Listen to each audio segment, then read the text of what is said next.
Live from the WTXL studios, this is ABC 27's News at Noon.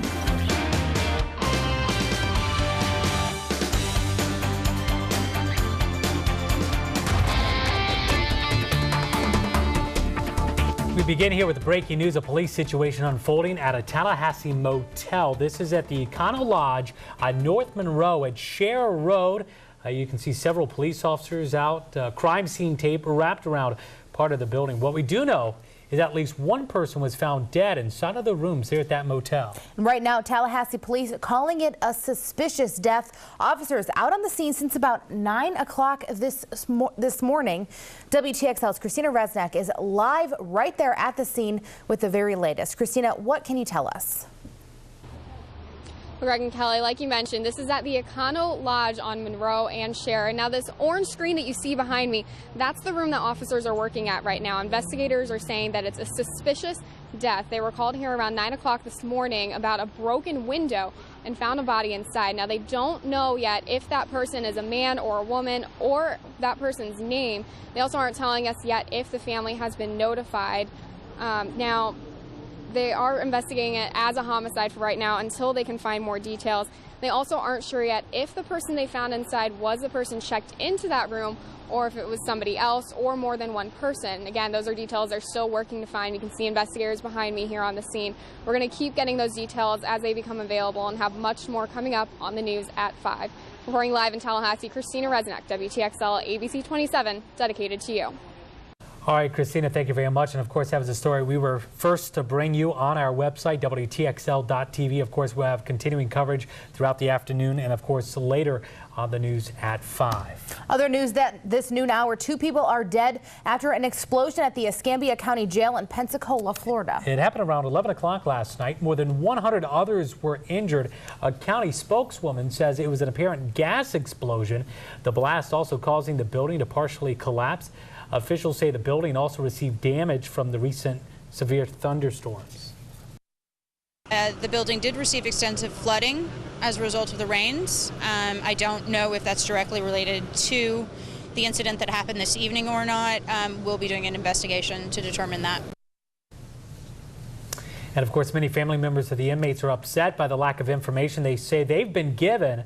Again, there were about 600 inmates total in the building at the time. And again, we're already learning at least 2 deaths. Now, the inmates who weren't injured were taken to other detention centers.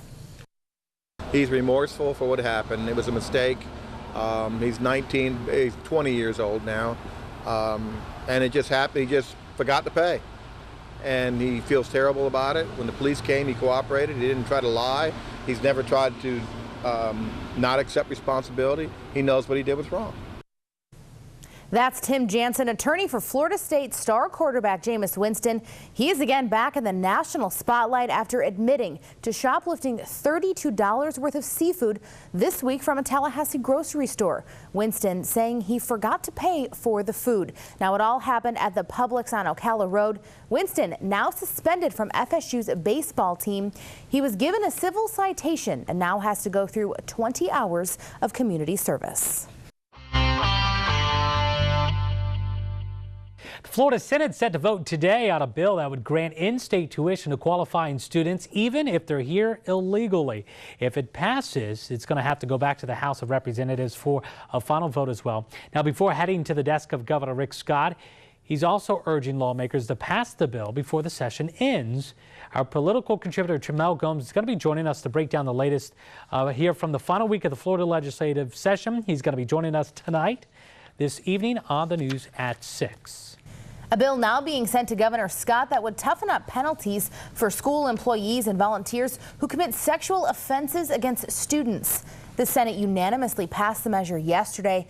It would increase penalties by 1 degree when school workers are convicted of a sexual crime against a student under 19. For example, it's normally a 2nd-degree felony. That would then be bumped up to a 1st degree. Piece of legislation also on its way to Governor Rick Scott, which would put a halt on Florida's school grading system for 1 year. Now, this comes after the former education commissioner resigns, and critics raise questions both about the grading system and the new testing standards for public school students.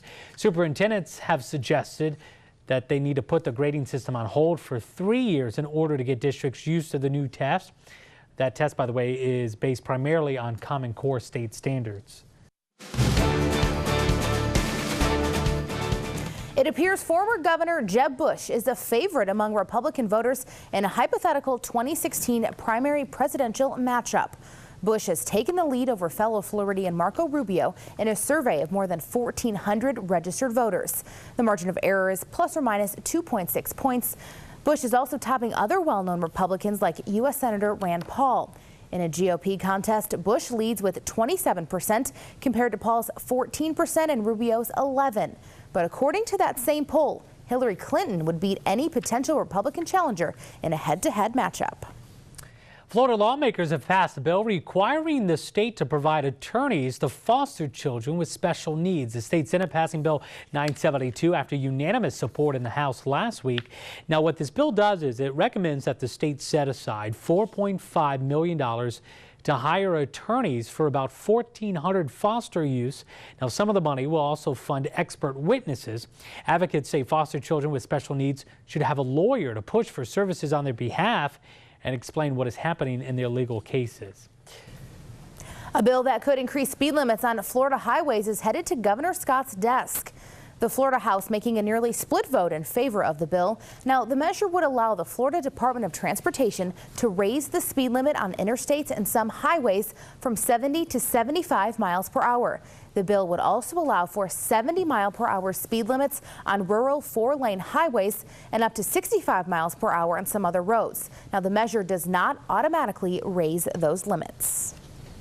Well, Governor Rick Scott is surveying damage in the Florida Panhandle following the last couple of days of some severe storms moving through the area. Scary scenes out of there. At least 22 inches of rain fell in Pensacola in just about 24 hours, flooding streets and turning some cars upside down.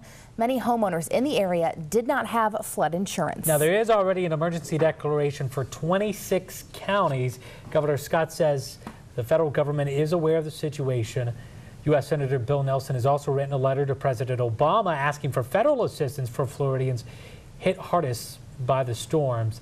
And, you know, you've seen the incredible video here. And thanks to statewide flooding, the Florida National Guard is now activated. We're talking about 75 soldiers, 24 high water vehicles making their way to the Pensacola area. And officials say if conditions continue to get worse, there are 9,000 troops available to send out.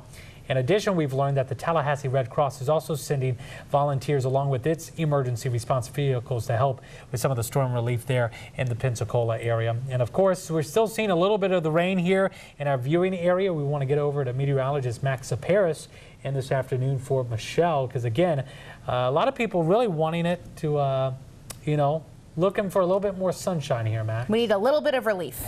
Well, it doesn't look like we're going to get it quite yet. The bad thing there is the fact that this same system has sort of stalled out right over us. So luckily for us, it hasn't been heavy rainfall. Of course, we've seen persistent rains, but we really lucked out of it because this could have easily been right over the Big Bend. Right now, still seeing rain courtesy of that huge system that's still just making its way through the state of Florida. You can see in Taylor County getting in a lot of lightning. However, back in the capital city, just some light to moderate rain showers. However, we're not out of the woods quite yet. We're checking on out the potential for a little bit of active weather still out west over Panama City and over other areas that have gotten hit by a lot of rainfall. Let's time this out for you over the next couple of hours. Here we go into the afternoon, still seeing some scattered light showers, but by this evening, I think we clear up quite nicely. However, that is the end of just one wave.